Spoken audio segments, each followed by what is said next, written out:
Kaya tayo. Ay nako, di ko na kaya dito sa taas guys. Ito, Arroceros Park natin oh.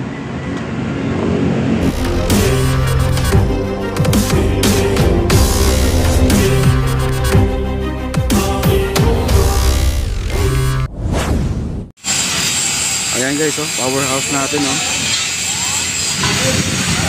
Pinaghahandaan talaga guys kasi itong powerhouse to baka naman ay isang guard lang po magbabantay dito.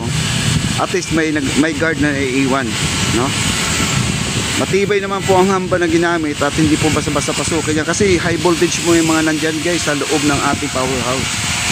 Hindi po basta-basta papasukin ng mga ano yan, mga tulongges mga kaibigan. Kasi oh, kita nyo naman bakal, baka sa bakal pa lang pag ginawakan nyo baka may ground pa yan mga kaibigan, no? Yan o, ang pintukan na, putahan po natin, baba tayo. Ayan po ang ating Quezon Bridge guys oh. Napakasarap lang hangin dito. Ayan, puntahan po natin sa baba.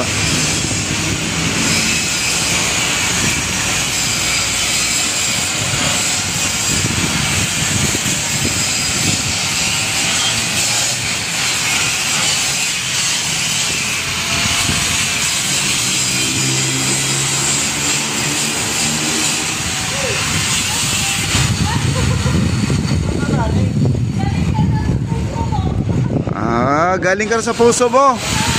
Tinatanong mo kung saan galing. Galing ka rin sa puso mo. parang baliktad doon. Ayan o. Ito yung pintuan na gagawin nila. Ayan o. Ikakabit nila to. Parang aircon siya guys, no? In and out po yung hangin. Kasi kailangan po talaga na ganito ang pinto. Hindi yung close mga kaibigan. Pag close, walang labasa po ng hangin, no? Yan. Tingnan niyo po ang ating ano, ang ating hagdanan diyan sa may Quezon Bridge oh. Ayan. Tingnan po natin, babalikan po natin. Padaan muna ako bro ha. Tingnan ko lang itong ano, Quezon Bridge na hagdanan. Parang napabayaan ah. Parang wala na yatang gumagawa. Di na yata sila babalik. Ayan oh, check po natin guys oh. Wala budget. Wala nang budget ba? Eh marami silang budget, alam ko eh. Ayan oh, wala na po. Ganun pa rin. Ito na semento na to. Ito na semento na. Itong nandito, ito na semento na rin. Naayos na rin nila yung baitang nito. Hindi na siya bungi-bungi guys, no? Maganda na. Ganda. Ganda sana kung ito ay tagusan sa itaas. Pwede tayong umakyat, no? Ayan, oh, nangangamoy. Pasintabi sa mga kumakain. Nangangamoy po dito. Sus. Pero maganda na guys, naayos na po yung steps, no? Hindi na siya bungi-bungi. Ang bilis po nila magtrabaho. Kailang kayo sila babalik. Ito po dito, ito inayos na rin nila, oh, yan oh. Yan oh. Hindi ko lang alam kung ito ay kukuskusin pa, ibabrush nila to kasi parang pebbles siya mga kaibigan. Yung ganyan oh. Ganyan siya. Tagal na simento na to, no? Ilang dekada tong simento na to. Ito. Ang tibay ng tulay na to, guys. Ang tibay nito, oh. Ilang dekada na kaya to? 50? 5 dekada na? O 6 na dekada? O 100? Ang tibay ng tulay na to, Quezon Bridge mga kaibigan. Lang, ang panghi dito guys, pag nandito ka, oh. Dito mapanghi. Akyat pa tayo? Akyat tayo. Ay nako, di ko na kaya dito sa taas guys. Dito di na tayo akyat ng gusto. Ano ba? Iba ng muya dito, iba ng muya. Sayang naman kasi pag hindi po talaga ito tuloy.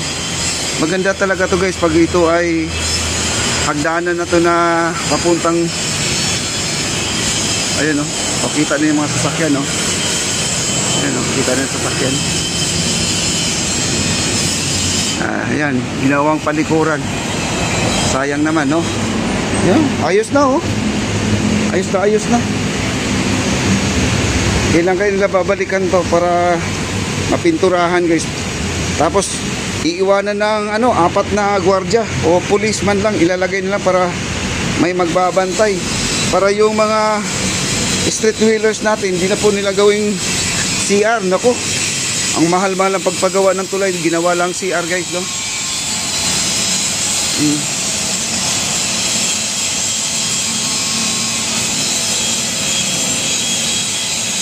Wow. Okay, baba tayo.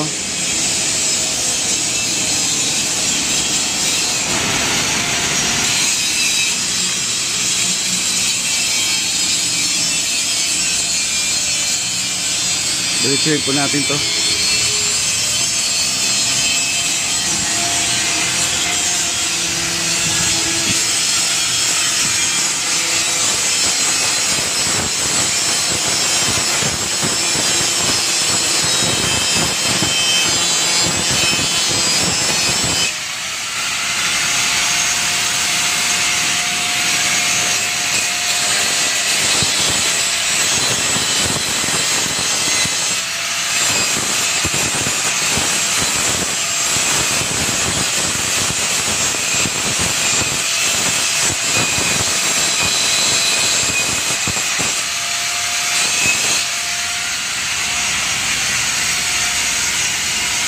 Ang ganda ng hamba nila, bakal talaga.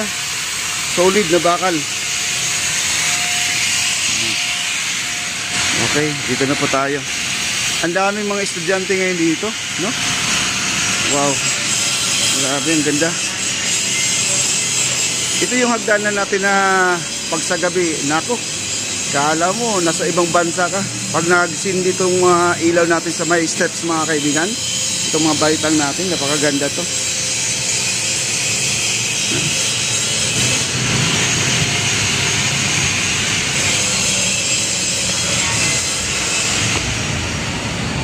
Ayan, pansinin nyo dito guys, may mga welding machine tayo dito. Ayan, may nagtatrabaho po sa ilalim. Yun ang natin, na kahit na may namamasyal dito, okay lang kasi hindi naman sila nakaka-istorbo dito guys. Ito mga nagtatrabaho, nasa ilalim lang po sila. Kaya yun ang sinasabi natin, hindi po natin ipagdadamot sa publiko itong ginawa ng project ng ating First Lady, no? Talagang minamadali na pasyalan na kaagad, sugurin nyo na kaagad, parang ganun. Hindi kagaya kahit tapos na, hindi pa rin pinapapasukan, no? Hindi pa rin na pinapapasyalan. May mga ganun may mga projects na ganun. Kagaya ng CR sa Dolomite, di ba? Tapos na. O hanggang ngayon, hindi pinapagamit. Kahit kami dyan, mga vloggers dati, hindi namin alam kung anong dahilan na bakit hindi binuksan, no? Wala po tayong idea. Ayan. Ito, Arroceros Park natin, Kita nyo naman. Pasyal agad, no? Pagkatapos ng inauguration, kinabukasan, pasok agad. Wala tayong nakikitang dito, pinagbabawal. Wagas silang dito. Kung anong gagawin na. Basta ang importante dito guys, yung wag na magkalat, no? Bawal magkalat. Okay. Ganda dito.